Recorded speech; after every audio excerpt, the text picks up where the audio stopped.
अस्सलाम वालेकुम। इस वीडियो में हम उन ड्रग्स की बात करेंगे जो इन्फ्लेमेटरी बाउल डिजीज़ को ट्रीट करने के लिए दी जाती हैं। अब इन्फ्लेमेटरी बाउल डिजीज़ होती क्या है? इन्फ्लेमेटरी बाउल डिजीज़ में दो डिजीज़ आती हैं, क्रोन्स डिजीज़ और अल्सरेटिव कोलाइटिस। ये basically idiopathic chronic intestinal conditions होती हैं which are characterized by immune mediated GI tract inflammation in response to bacterial antigens in the intestinal human. अब Crohn's disease और अल्सरेटिव कोलाइटिस में होता क्या है कि क्रॉन्स डिजीज़ में जो हमें चीज़ देखी जाती है, स्किप्स लीजन्स मिलते हैं। ये आपके जो जीआई ट्रैक्ट है उसमें कहीं पे भी इन्फ्लेमेशन हमें मिल सकती है क्रॉन्स डिजीज़ में। वेरस अल्सरेटिव कोलाइटिस में क्या होता है? अल्सरेटिव कोलाइटिस में हमको सिर्फ स्पेसिफिकली कोलॉन में ही इन्फ्लेमेशन मिलती है, जो कि सबसे पहले रेक्टम से शुरू होती है, फिर रेक्टम से आगे देख सकते हैं जितने भी कोलॉन उसमें जाती है। स्किप लीजन्स हमें क्रॉन्स डिजीज़ में मिलते हैं, अल्सरेटिव कोलाइटिस में नहीं मिलते।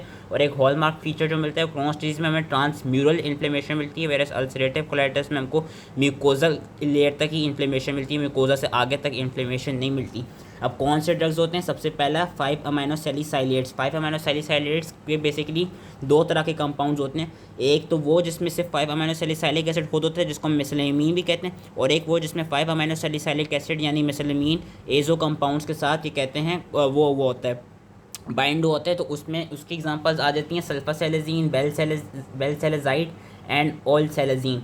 अब होती क्या है कि ये वाली जो ड्रग्स हैं, these drugs are basically first line treatment of ulcerative colitis. ये चीज़ याद रखनी है कि ये अल्सरेटिव कोलाइटिस के लिए फर्स्ट लाइन ट्रीटमेंट होती है। इसकी जो वो है क्लासिफिकेशन है वो आपने यहाँ से याद कर लेनी है पूरी।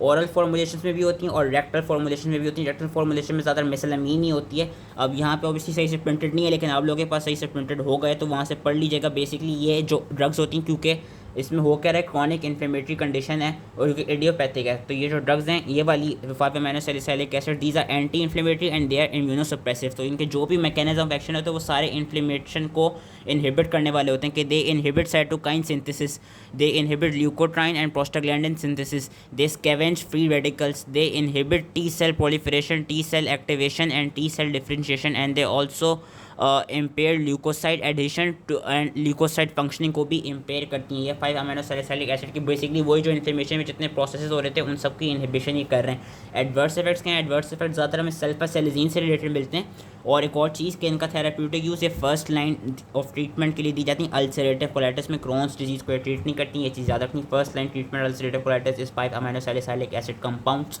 एडवर्स इफेक्ट्स सल्फासेलेजीन से देखे जाते हैं वो headache, nausea, fatigue, haemolytic anaemia, myelosuppression, hepatitis, pneumonitis, nephrotoxicity, fever, rash, Steven Johnson syndrome. और जैसे ही अगर सल्फासेलेजीन के ट्रीटमेंट के दौरान हमें कोई hyper sensitivity reaction like skin rash मिल गया तो हम उसको वो इनहिबिट कर देंगे, उस ट्रीटमेंट को डिसकंटिन्यू कर देंगे। सल्फासेलेजीन से रिलेटेड ये भी देखा जाता है कि मेल्स में वो रिवर्सिबल मेल्स में वो फर्टिलिटी को इम्पेयर कर सकती है और साथ ही इंटेस्टाइनल फोलिएट एब्जॉर्प्शन को भी इनहिबिट कर सकती है। मेसिलामीन से इतने एडवर्स इफेक्ट्स नहीं मिलते हैं। मेसिलामीन से हमें ज़्यादातर हेडेक और डिस्पेप्सिया ही मिलता है, और ऑल सेलेजीन से हमको वाटरी डायरिया भी मिल सकता है। फिर दूसरी ड्रग्स जो कि हैं कॉर्टिकोस्टेरॉइड्स। कॉर्टिकोस्टेरॉइड्स का मैकेनिज्म ऑफ एक्शन मैं नहीं समझाऊंगा क्योंकि हमें ऑलरेडी आता है कि वो जो प्रोस्टाग्लैंडिन्स हैं उनकी सिंथेसिस को इनहिबिट कर देती हैं। कॉर्टिकोस्टेरॉइड्स में ये है कि कॉर्टिकोस्टेरॉइड्स इसलिए दी जाती है क्योंकि इनका एंटी इन्फ्लेमेटरी ये एक्शन होता है। इसमें भी आपने यहाँ से बेसिकली याद कर ली है। ओरल फॉर्मुलेशन में भी आती हैं, इंट्रावीनस में भी आती हैं और रेक्टल में भी आती हैं। ज़्यादातर हाइड्रोकोर्टिसोन और ब्यूटसोनाइड को हम यूज़ करते हैं, तो इन दो को मेन याद रख लीजिएगा। इनकी ओरल फॉर्मुलेशन भी ब्यूटसोनाइड और हाइड्रोकोर्टिसोन की एक्सटेंडेड रिलीज़ है, ब्यूटसोनाइड डिलेड रिलीज़ है। और रेक्टल में भी ब्यूटसोनाइड और हाइड्रोकोर्टिसोन है, और इसमें इंट्रावीनस में बस मिथाइलप्रेडनिसोलोन के अलावा हाइड्रोकोर्टिसोन है। ये दोनों अल्सरेटिव कोलाइटिस और क्रॉन्स डिजीज़ दोनों को ट्रीट करने के लिए दी जाती हैं। ठीक है, कॉर्टिकोस्टेरॉइड्स आपको दोनों को ट्रीट करने के लिए दी जाते हैं। फिर आपके सेकंड लास्टली आ जाते हैं बायोलॉजिक एजेंट्स। बायोलॉजिक एजेंट्स में TNF alpha inhibitors, alpha 4 integrin inhibitors और इंटरल्यूकिन 12 और इंटरल्यूकिन 13 के इनहिबिटर्स आते हैं। अब जो ये वाले हैं ये हमने अपनी जो एंटी रूमेटिक एजेंट्स थे उसमें भी पढ़े थे। TNF अल्फा इनहिबिटर्स ये बेसिकली क्या कराते हैं कि they are effective in induction and maintenance of remission. Remission क्या होता है कि बेसिकली कि कोई ये वाली जो डिजीज़ हैं इनको आप टू सम एक्सटेंट टेम्पररी के लिए इनको क्या कहते हैं, इनके साइन एंड सिम्टम्स को या इनसे इन डिजीज़ की इन्फेक्टिविटी को ख़त्म कर सकते हैं या टेम्पररी रोक सकते हैं, तो वो रिमिशन कराए जाते हैं। तो TNF अल्फा इनहिबिटर्स इंडक्शन और मेंटेनेंस ऑफ रिमिशन के लिए दिए जाते हैं। इसमें इन्फ्लिक्सीमैब, एडेलिमूमैब मॉडरेट से सीवियर क्रॉन्स डिजीज़ और अल्सरेटिव कोलाइटिस को ट्रीट करने के लिए दिए जाते हैं। सेट्रोलिजुमैब को याद रखना है कि सेट्रोलिजुमैब C से शुरू होता है, तो ये is indicated for moderate to severe Crohn's disease, इसका दोनों का C याद रख लेना है। Whereas golimumab is indicated for moderate to severe ulcerative colitis. तो इन्फ्लिक्सीमैब, एडोलीमैब दोनों क्रॉन्स डिजीज अल्सरेटिव कोलाइटिस के लिए, सर्टोलिजुमैब सिर्फ क्रॉन्स डिजीज़ के लिए, वेरस गोलीमुमैब सिर्फ अल्सरेटिव कोलाइटिस के लिए। और ये याद रखना है कि जो ये वाले TNF अल्फा इनहिबिटर्स हैं, these are second line treatment for ulcerative colitis. First line treatment क्या थी? 5 अमाइनो सैलिसाइलिक एसिड्स थे। अल्सरेटिव कोलाइटिस की सेकेंड लाइन ट्रीटमेंट है TNF alpha inhibitors, versus Crohn's disease के लिए TNF alpha inhibitors first line होते हैं। तो ये चीज़ याद रखनी, क्रॉन्स डिजीज़ के लिए TNF alpha inhibitors are first line, versus ulcerative colitis के लिए they are second line. Ulcerative colitis के लिए फर्स्ट लाइन होती हैं 5 अमाइनो सैलिसाइलिक एसिड। अब दूसरे जो बायोलॉजिक कंपाउंड्स हैं, अल्फा-4 इंटेग्रिन इनहिबिटर्स। हमने इंटेग्रिन पढ़े थे इन्फ्लेमेशन में कि इंटेग्रिन बेसिकली वो कंपाउंड्स होते हैं जो कि ल्यूकोसाइड्स की एडिशन कराते हैं और कंप्लीट बाइंडिंग कराते हैं। तो अल्फा-4 इंटेग्रिन इनहिबिटर्स बेसिकली क्या है कि ये इनको जो जो ल्यूकोसाइड्स की जो एडिशन होती है उसको बेसिकली इनहिबिट करते हैं कि they reduce lymphocyte migration into intestinal mucosa and they also reduce inflammation. इसमें एक आता है वेडोलिजुमैब, ये क्या करता है? इट स्पेसिफिकली बाइंड्स टू अल्फा-4/बीटा-7 integrins and it's indicated for refractory ulcerative colitis and Crohn's disease. दोनों अल्सरेटिव कोलाइटिस जो क्रॉन्स डिजीज़ के लिए होते हैं, पर ये रिफ्रैक्टरी अल्सरेटिव कोलाइटिस और क्रॉन्स डिजीज़ के लिए होता है। अब ये रिफ्रैक्टरी क्या चीज़ होती है?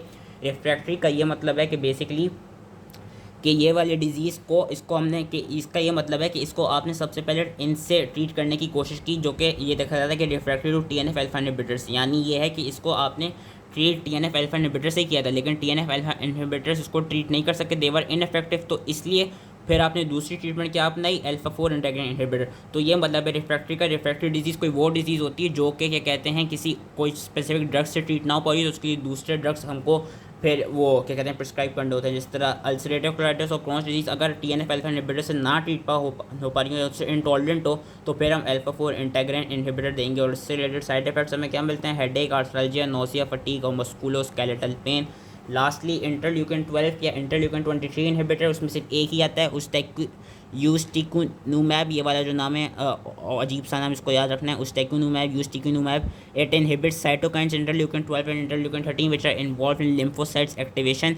ये सोरियासिस के लिए भी इंडिकेटेड होते हैं, सोरियाटिक आर्थराइटिस के लिए भी इंडिकेटेड होते हैं। और ये इंडक्शन और maintenance of remission in Crohn's disease in patients refractory यानी intolerant to TNF alpha inhibitors, immunomodulators and corticosteroids. तो ये भी हम क्रॉन्स डिजीज़ के लिए ही देते हैं। ये क्रॉन्स डिजीज़ के लिए फर्स्ट लाइन थे, ये दोनों क्रॉन्स डिजीज़ अल्सरेटिव कोलाइटिस, ये सिर्फ क्रॉन्स डिजीज़ के लिए। इससे भी रिलेटेड एडवर्स इफेक्ट क्या है? हेडेक, आर्थ्राल्जिया, इन्फेक्शन, नोसिया और नेसोफेरेंजाइटिस। लास्टली आपके आ जाते हैं इम्यूनोमोडुलेटर्स, जो कि दो हैं, दो नहीं तीन हैं, मेथोट्रेक्सेट, 6-मेथोकेप्टोप्यूरिन और एजाथियोप्रिन। मेथोट्रेक्सेट हमें पता है कि वो एनालॉग है फॉलिक एसिड का, it inhibits the production of folinic acid. ये बेसिकली क्रॉन्स डिजीज़ की ट्रीटमेंट के लिए दिया जाता है, ये अल्सरेटिव कोलाइटिस को ट्रीट नहीं कर पाता। इसके जो एडवर्स इफेक्ट्स हैं वो है headache, nausea, vomiting, abdominal discomfort और serum amino transferase elevation and rash.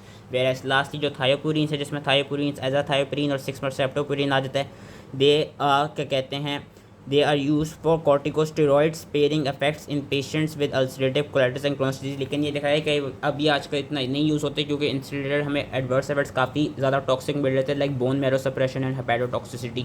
तो that was it. I hope easily समझ में आ गया हो एंड थैंक यू।